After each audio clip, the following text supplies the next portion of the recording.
tal? ¿Cómo le va? Bienvenido a su programa Pensamiento Analítico, el programa en el cual analizamos los temas de la vida cotidiana con un punto de vista psicoanalítico, intentando ver un poco más allá cuáles son las razones inconscientes y la psicodinámica de estas cosas que nos suceden a todos. Muchísimas gracias por sus likes, por sus suscripciones y, como lo prometido es deuda, seguimos con las preguntas de nuestro auditorio, que están muy interesantes. Hay preguntas ahora más variadas. En la anterior me extendí un poco con la cuestión de los adolescentes. Espero que haya disfrutado el video aún así. Voy a intentar ser un poco más puntual con estas otras preguntas que también son muy buenas. Nos dice Jacqueline: ¿cómo podemos las madres hablar de sexualidad con los hijos varones? Tengo un hijo de 15 y uno de 8 y tienen más confianza conmigo que con su papá. Muchas gracias. Jacqueline, el hablar de la sexualidad no es una cosa que le toque al papá o a la mamá, les toca a los dos. Los dos tienen que hablar con entera libertad sobre la sexualidad. Y algo que es muy recomendable que tú puedas fomentar en tus hijos y hablarlo con tu pareja es que también hablan de estas cosas con su padre. No porque les tenga que tocar a uno o al otro, ¿no? Porque uno podría decir, bueno, los niños deberían de hablar de la sexualidad con el papá y las niñas con la mamá. No. La cuestión de la sexualidad es algo que nos va a generar muchísimos problemas si no podemos hablarlo con asertividad, con puntualidad y con entera libertad dentro de nuestra casa. Si nosotros no nos podemos salir del paradigma de pensar que hablar de sexualidad es algo obsceno, que es algo prohibido, es algo malo, no sabes cuántos problemas nos trae acarreando ese tipo de ideas. Acá es muy importante que tú, como madre, como mujer, evidentemente que les vas a dar un punto de vista sobre la sexualidad a tus hijos desde tu propia idiosincrasia, desde lo que tú vives como mujer. Evidentemente no les vas a hablar de la menstruación si no son niñas, ¿no? Aunque tal vez te lo pregunten y es algo bastante válido. Es un tema que nosotros tendríamos que entender, porque acá tú nos vas diciendo que hay un niño de 8 y uno de 15 y cómo les podemos hablar. A los niños de 8 y a los niños de 15 se les hablan de cosas totalmente distintas en cuestión de la sexualidad. A los niños se les debe de estar hablando de sexualidad dependiendo de las cosas que pregunten y de las cosas que nosotros vamos observando en su desarrollo. No vas a llegar con un niño de 8 años a decirle cómo es el coito, porque al niño de 8 años ni por aquí le pasa todavía. Hay muchas cosas que ese niño no está entendiendo de su cuerpo, pensemos, ¿no? Sobre sus erecciones tal vez, que puede ser algo que le avergüence, o por ejemplo sobre el deseo sexual que puede llegar a sentir, o la curiosidad de ver a las niñas, un montón de cosas. Eso es lo que nosotros tendríamos que estar buscando y preguntándonos como padres para que los niños se puedan acercar y preguntarnos las cosas. Nosotros no es que les vayamos a poner este diagrama, ¿no?, de cómo van funcionando todas las cosas en el cuerpo humano. Me parece que ya a estas alturas en las escuelas hacen un buen trabajo en la cuestión de la biología para darnos a entender cómo es que se embarazan las personas y cómo funciona el aparato reproductor, tanto de los hombres como de las mujeres. Así que no es que vayamos a hacerles una clase de biología. Pero los niños nos pueden llegar a preguntar un montón de cosas. Por ejemplo, ¿no? Imaginemos en el adolescente, en el puber que tienes de los 15 años, que te dice, mamá, ¿qué puedo hacer yo para ser atractivo para las mujeres? Eso te lo va a preguntar a ti porque es un hombre hablando con una mujer. Y tú, como su madre, puedes darle tu punto de vista. Si te fijas, es la misma pregunta que le podría hacer a su padre. Papá, ¿cómo puedo hacer para que las niñas se fijen en mí? Por eso es que te decía al principio que no es algo que le toque al papá o le toque a la mamá, ¿no? Ay, es que solamente el papá puede decir la palabra pene. No, eso no es cierto. Es bien importante, muy importante, que esto lo puedas hablar con tu pareja y que él también se abra a hablar de todas estas cosas. Porque dependiendo de cómo va siendo esa interacción que tenemos, es que se van haciendo estas preferencias. Tú nos vas diciendo que sienten más confianza contigo.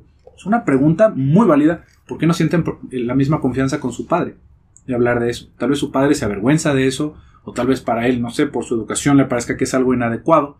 Y es mucho más importante poder abordar eso con tu pareja a obligarlo, a decirle, tienes que hablar de sexualidad con los niños, porque también quién sabe cómo se los vaya a plantear. Esto es una conversación que debemos de tener entre padres siempre. ¿Cómo vamos a abordar las pláticas de la sexualidad con los niños?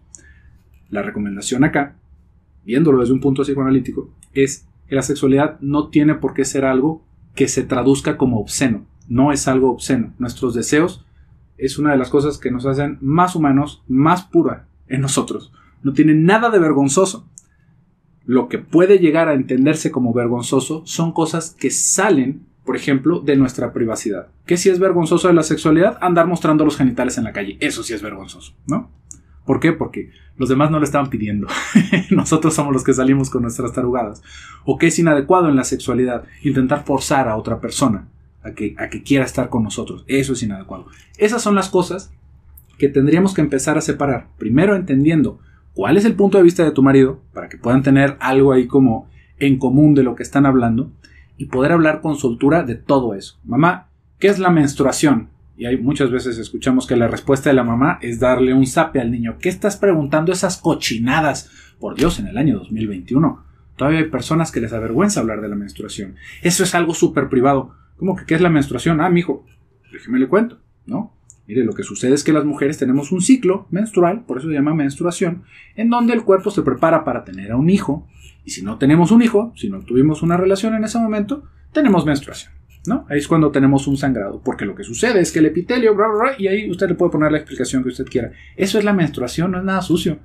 Es como estar hablando, oye, mamá, ¿qué son las caries? ¿No? Es lo mismo, es un proceso físico. No es algo de lo que nos deberíamos de avergonzar. Ojalá y esto pueda quedar bastante claro. Nos dice, aquí vamos a ver más preguntas. Acá tenemos otra muy importante, muy interesante, sobre los hijos ya un poco más adultos, pero que padecen un desorden. Vamos a ver, Andrea nos dice, ¿cómo poner límites sin dejar de apoyar a hijos adultos que padecen de un desorden mental y aunque van alcanzando metas, lo hacen con constantes retrasos? Andrea, una pregunta muy, muy importante, muy interesante, porque podríamos pensar que un desorden mental, pues efectivamente en muchos momentos, en muchas circunstancias, se puede vivir como un cierto retraso, ¿no? Algo que nos retrase nuestro desarrollo. Por ejemplo, si estuviéramos pensando en un caso de esquizofrenia grave, hay muchas personas que quedan muy infantilizadas, dependiendo de la gravedad de su trastorno. Aquí es bien importante entender algo. El decir esquizofrenia o el decir psicosis o el decir un trastorno limítrofe no es lo mismo para todas las personas. Una persona que sufra de una psicosis o de una esquizofrenia puede ser completa y absolutamente funcional en nuestra sociedad. No es algo que simplemente es que tiene esquizofrenia ya nos fregamos. No, eso no es cierto. Eso no sucede así. Hay intensidades dentro de los mismos trastornos mentales. Hay personas que pueden tener un sufrimiento muy profundo que los deja inhabilitados para poder socializar con la gente, por ejemplo, ¿no? Ahí sí vamos a darnos cuenta de que van a crecer y los vamos a tener que seguir tratando a veces como niños. Tu pregunta me parece muy interesante porque es justamente en ese momento, en esa verja. ¿Cómo alcanzo a separar ese aspecto? Porque ya es un adulto, ¿no? O sea, lo voy a tener que cuidar toda la vida. Y la respuesta ahí es que sí. Hay muchas cosas en las que nosotros vamos a tener que ser un apoyo para ellos siempre mientras estemos aquí, si están tan afectados en sus capacidades. Y esto, por supuesto que es algo súper frustrante. Tú nos estás planteando acá cómo les ponemos límites. Pero imaginemos una persona con un trastorno profundo, por ejemplo, con esto que estamos hablando de la esquizofrenia. Una persona que necesita estar medicada constantemente, ¿no? Que puede hacer sus relaciones hasta cierto punto, que puede salir de casa, pero muchas veces vamos a ver que en ciertas situaciones sufren quiebres, que son momentos en los que se ponen muy ansiosos, que dejan el trabajo constantemente, que no hay lugar en donde se puedan quedar rentando un sitio porque ya se pelearon con todos los vecinos. ¿Cómo les ponemos límites? ¿No? Porque pues ni modo que todo el tiempo esté viviendo conmigo, si tiene la posibilidad.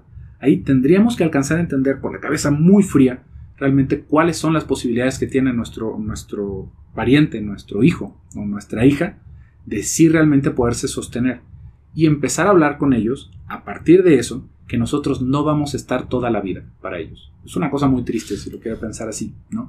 Pero es entrar en cierto contacto con la realidad, de que yo no voy a estar aquí siempre para sacarte de estos apuros.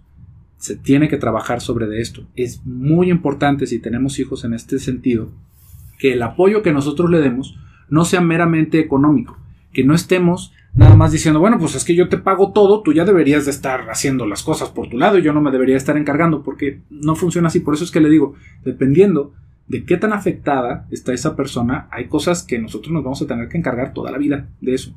Y bueno, ni modo, ¿no? Es algo que vamos a tener que asumir y tendríamos que estar en vistas para ver qué es lo que va a suceder cuando nosotros ya no estemos. Y ahí es en donde está ese aspecto. ¿Hasta qué punto pongo límites? Los límites son en que yo no voy a estar aquí para siempre para ti, ¿no?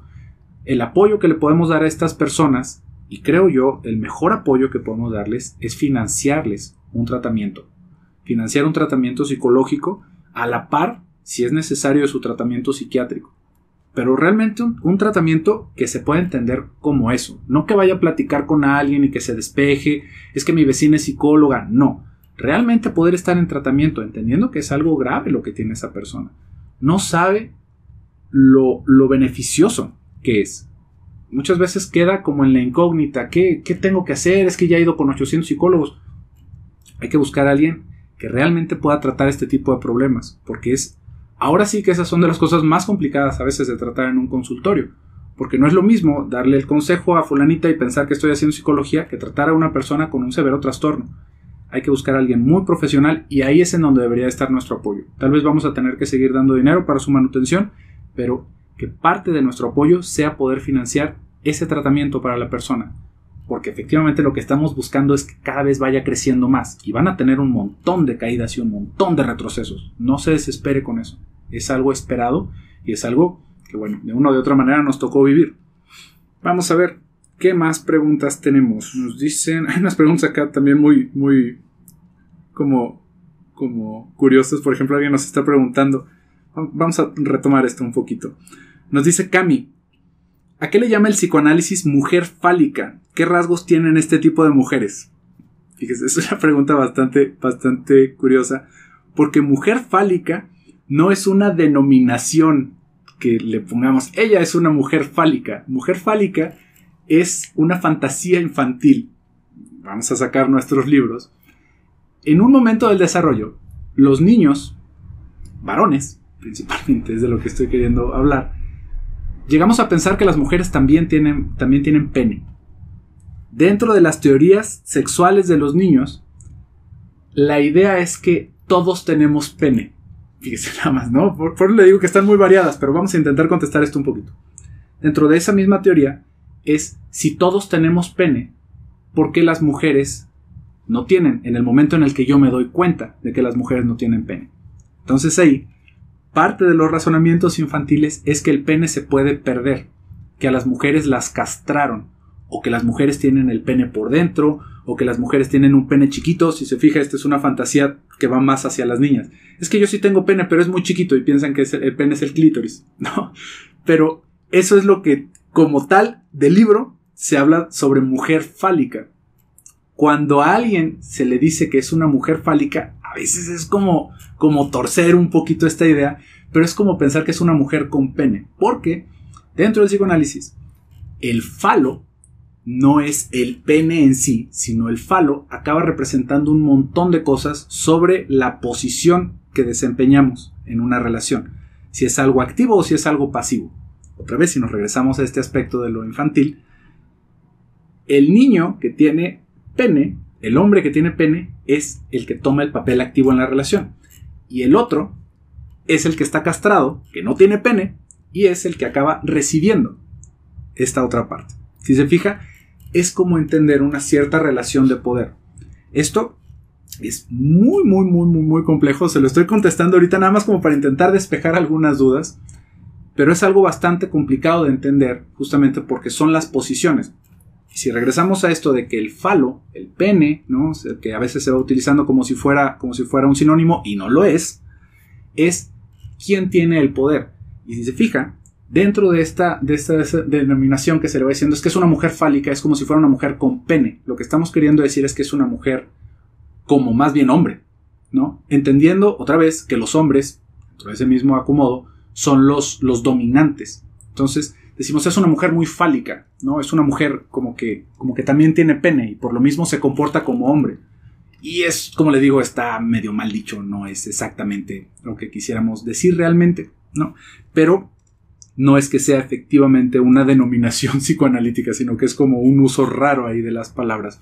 Es como tener ese papel dominante o ese papel más activo que de alguna manera se acaba estereotipando como que así somos los hombres. Y si se fija, pues también eso es una cuestión fantástica, ¿no? No es efectivamente lo que está sucediendo. Entonces, rasgos que tienen este tipo de mujeres. Tal vez en algún momento pudiéramos hablar de algo alrededor de esto sobre las mujeres fálicas, que otra vez no va tanto por ahí, pero es más bien como de esa mujer castrante, ¿no? De esa mujer que toma todos estos papeles como la mujer luchona que decimos acá en México, ¿no? Que ella todo lo puede y que no necesita de ningún hombre porque ella lo tiene todo. Si se fija, ahí es la fantasía de ser o de tener el falo, de que yo lo tengo todo y no necesito de nadie más. En algún momento vamos a hablar de eso. Ahora sí, desde ese enfoque es bastante interesante. Vamos a ver ahí cuántas personas se ofenden con ese tema. Y vamos a ver qué otras preguntas tenemos acá. Alguien nos estaba preguntando sobre las madres tardías, ¿no? Madres embarazadas con más de 40 años, embarazadas o con niños pequeños. Nada más que no nos están poniendo ninguna pregunta. Yo creo que nos lo están proponiendo como un tema. En algún momento podríamos hablar sobre el tipo de ansiedades que tienen estas mujeres. Se lo prometo, por ahí lo vamos a dejar.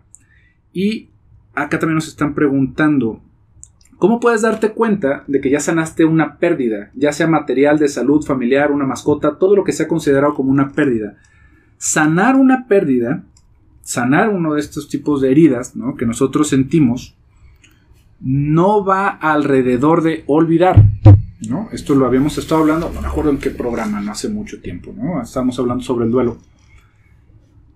¿Cómo sabemos que ya estamos sanados? Cuando eso ya no se muestra como un obstáculo para nuestros siguientes pasos en la vida. Por ejemplo, pensemos que perdimos a alguien cercano, ¿no? Nos dices una mascota, o que perdimos algo material, que nos robaron, ¿no? Vamos a pensar algo un poquito más concreto, que nos hayan robado, ¿no? Vivimos con muchísimo miedo, nos sentimos muy mal, nos sentimos frustrados, tal vez nos asaltaron y quedamos con mucho miedo de eso. ¿En qué momento lo superamos? En el momento en el que ya eso va pasando a un nivel distinto, lo hemos podido elaborar, que eso es lo más importante, eso realmente es la idea de poder sanar algo, es que se elaboró la experiencia. Cuando hablamos de sanar heridas, estamos pensando como si algo nos hubiera, no sé, dado una cuchillada y luego nos empieza a cicatrizar. Si lo quisiéramos pensar desde un modelo psicodinámico, no funciona así el trauma. Imagínese más bien que el trauma es que nosotros tenemos nuestro vasito de cereal, ¿no?, muy tranquilo, y lo estamos cuchareando, y el trauma es que nos hacemos así al vaso y se nos tira por todos lados. Elaborar la experiencia es limpiar todo lo que se nos tiró, volvernos a sentar, lavarnos las manos, ver qué fue lo que sucedió alrededor, y después de eso continuar comiéndonos nuestro cereal. No es que estemos sanando algo literalmente, sino que algo nos alborotó tanto la cabeza, nos dejó tan atónitos en el momento, nos rebasó en nuestras posibilidades de elaboración, que quedamos traumados, que quedamos con un dolor muy profundo. Hay cosas que, como estemos, no importa qué tan fuerte estemos, nos van a dejar así de alborotados, como un duelo, por ejemplo. Y el sanar es más bien elaborar la experiencia, alcanzar a entender todo lo que sucedió. Si perdimos a alguien, acomodar sus cosas, llorar lo necesario, de repente ya nos cansamos de llorar, nos seguimos acordando, sentimos nostalgia, pero esto se va acomodando en nuestra cabeza. Dejamos de buscar a esa persona, ya que nos empieza a quedar más claro lo que sucedió, ya no le queremos hablar por teléfono porque ya sabemos que ya murió, ya no estamos esperando el día en que nos vamos a encontrar, porque todas estas cosas se van acomodando en nuestra cabeza. Cuando esas cosas ya se pudieron elaborar, vamos a darnos cuenta de que vamos a poder continuar con nuestra vida. Eso, si va por ahí la pregunta, sería lo que podríamos entender como que ya pudimos avanzar de eso. Esto no quiere decir que se nos va a olvidar o que nos va a dejar de doler. Lo que sí va a suceder es que nos va a dejar de doler tanto, pero nos va a doler siempre. Por eso es que le decía esta idea de sanar algo, pues es como una cortada, ¿no? Si yo me doy una cortada, me va a arder en el momento, me va a doler, pero ya que se me sanó y se me cicatrizó, ya no me va a doler. Y con las experiencias psicológicas no funciona igual. Es algo que sí nos va a seguir doliendo, no tanto, y eso es lo importante. Si no pudimos elaborar la experiencia, nos va a seguir doliendo igual que el primer día. Ese es como el contraste de poder hacer algo al respecto. No tanto por sanar, como le digo, sino por elaborar. Pero bueno, se nos quedaron acá un montón de preguntas, ¿eh? Déjeme, le digo, vamos a pensarlo acá con producción, a ver si podemos hacer más programas de estos para entregárselos también en este mes. Pero por el día de hoy se nos ha terminado el tiempo. Muchísimas gracias por el favor de su atención. Espero que haya disfrutado de los videos. Si aún no se suscribe, ay, se me está cayendo mi cronómetro, suscríbase por favor. Déjenos algún comentario, déjenos más preguntas, que con esto vamos enriqueciendo el contenido de los programas. Y como le digo, me despido por el día de hoy. Soy José Luis Amarripa. Hasta pronto.